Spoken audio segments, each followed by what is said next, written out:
Hello you guys, and welcome back to my YouTube channel. If you are new here, my name is Kim, and today we're going to be talking about all things ACOTAR. I am so excited. I have been reading this book series over the past month or so, and I'm absolutely obsessed with it.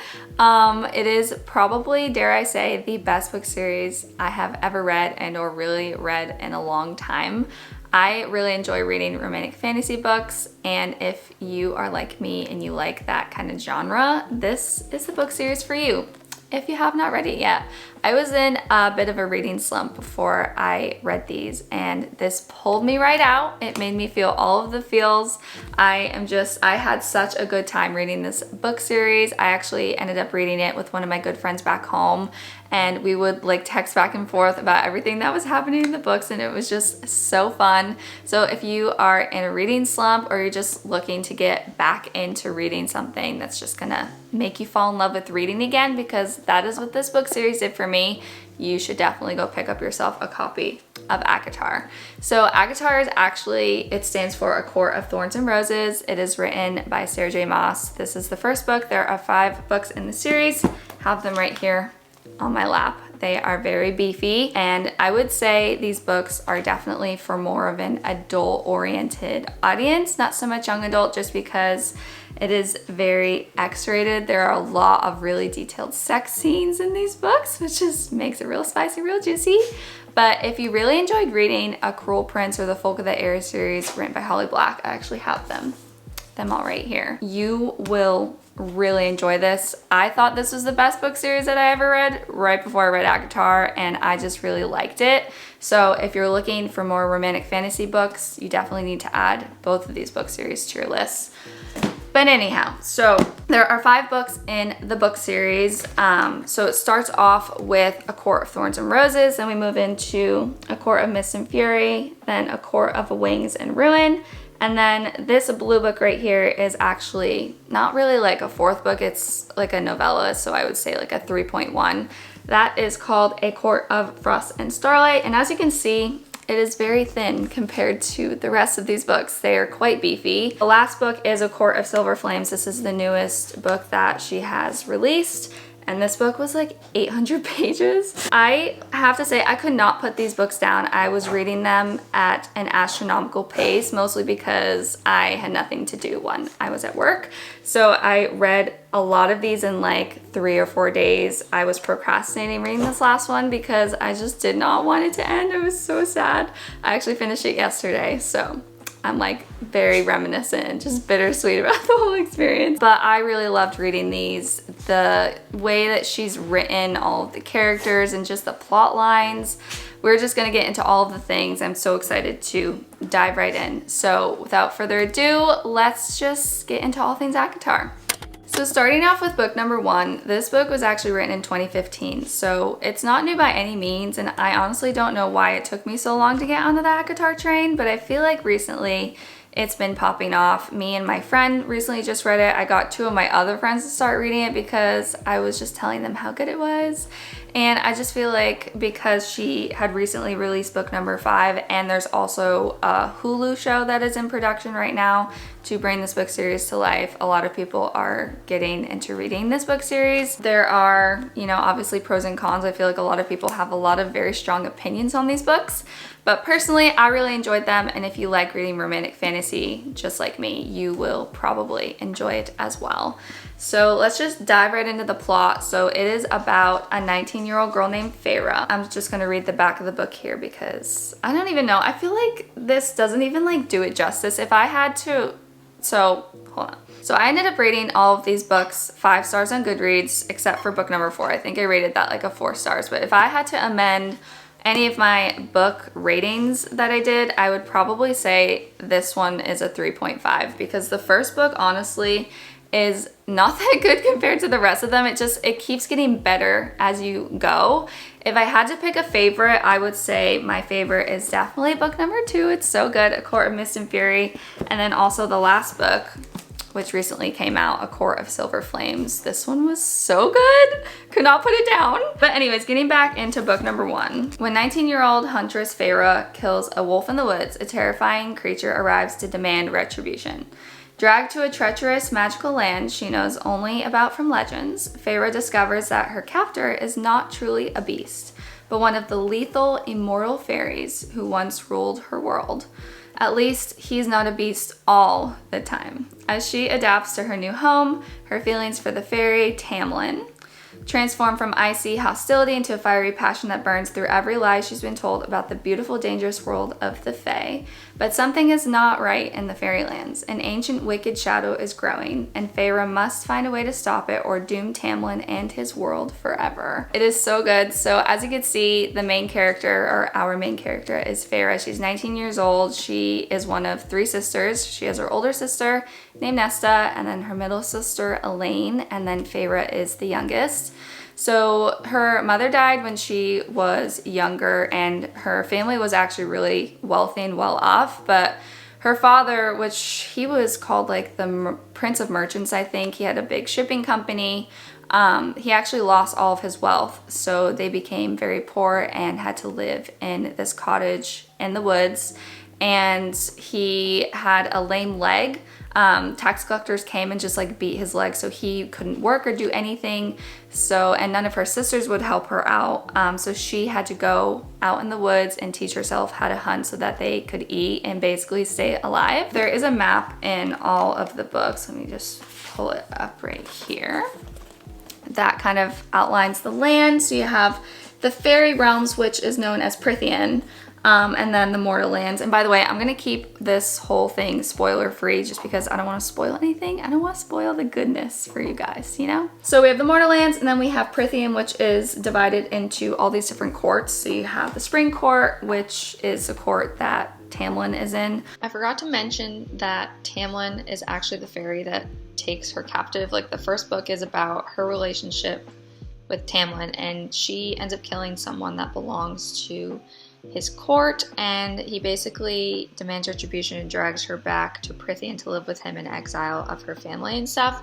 So that is the rest of the plot line that I forgot to mention. Summer Court, Autumn Court, Winter, Dawn Court, Day Court, and the Night Court. And then there's also this territory over here called Hybern, and they get more into that as you read throughout the rest of the series. And then you have all the mortal lands, and there is this wall, as you can kind of see, that separates the mortal lands from the fairies, because there was a war that happened like 500 years prior where humans were enslaved by the fairies, and the humans ended up fighting for their freedom, and they ended up putting up this wall to just separate the two so they wouldn't kind of mix and stuff.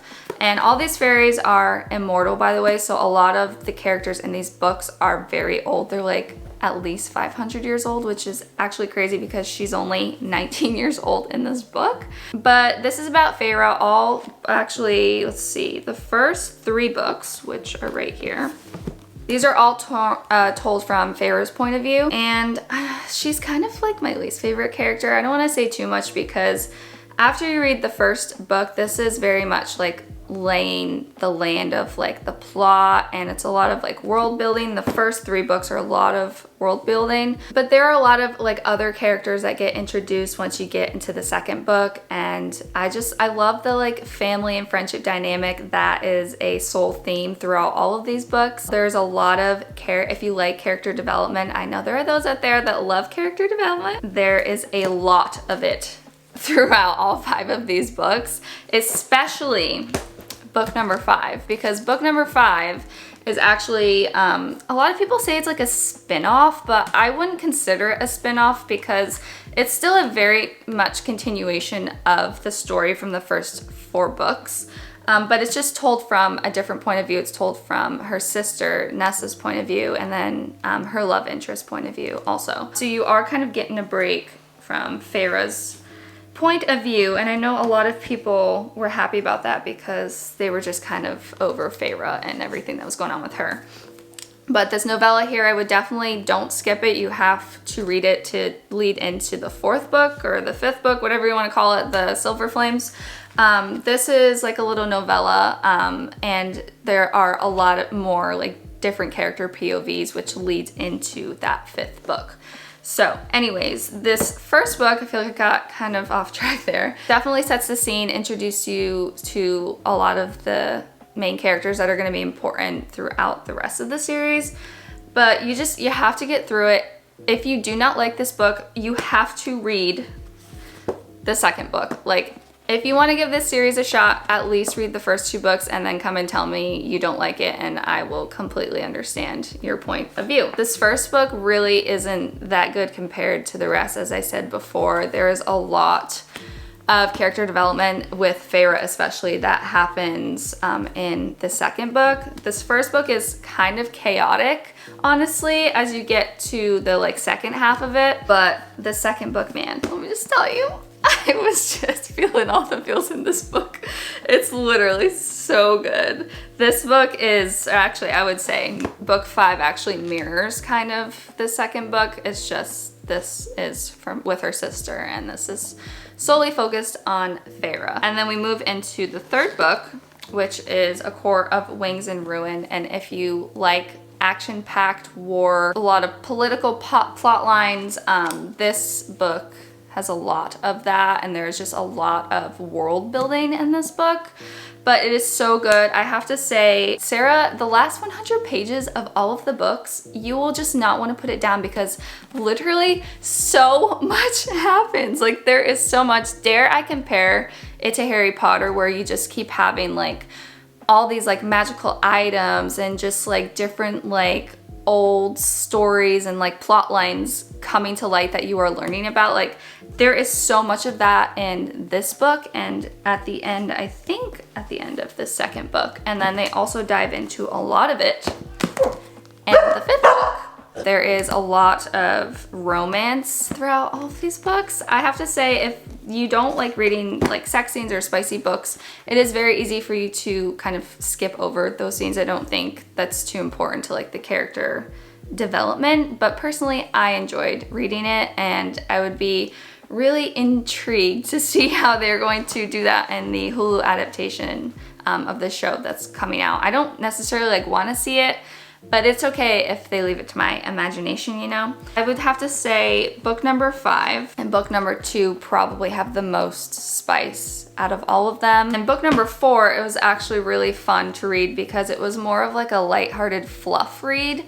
You just have to get through it. There's not a lot that really happens, but you get to see the characters in kind of a new light where the world isn't ending and like all this stuff isn't going on. They're just kind of living their everyday lives. It reminded me a lot of like, you have a show and they have like a Christmas special type thing. This is definitely that. It was really interesting. And it was interesting to see different character POVs because you were kind of getting to know a lot of the main characters on a better basis, and they actually introduce a new character in this book that is really important for book number 5.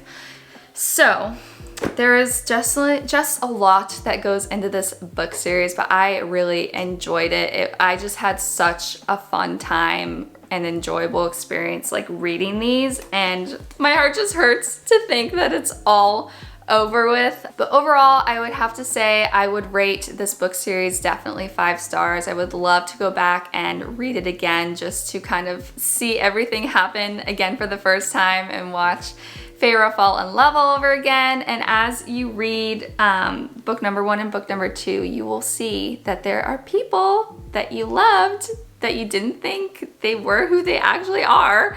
And it was just so shocking. And I was feeling all of the feels, if you guys can't tell.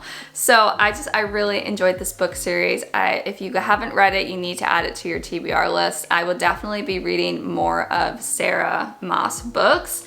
So she has the Throne of Glass books and then Crescent City. One of my good friends, she's read, I think almost all of them. She said to read Throne of Glass after you read A Court of Thorns and Roses, because Feyre and one of the other main characters is actually, they make a cameo in the other books, and I guess the main character from Crescent City is also in the Throne of Glass book series as well. So it's definitely on my TBR. When I get a chance to read another romantic fantasy or more fantasy books, I'm going to be reading those next.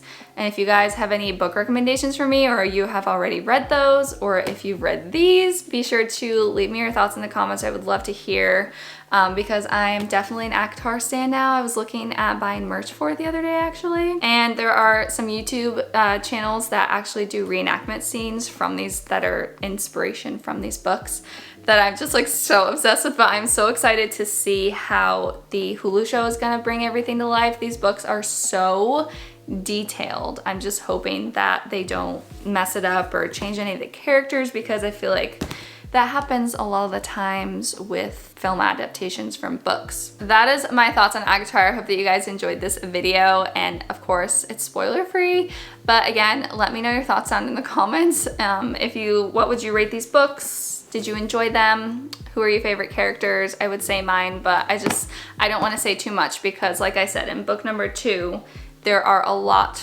more characters that are introduced that are not in book 1. You have to read book 1 and book 2, and then you let me know your thoughts, okay? So I hope you guys enjoyed this video. Don't forget to give it a big thumbs up if you did, and subscribe below if you're new here. And yeah, let me know your book recommendations. I love you guys so much, and I will see you in my next video. Bye guys.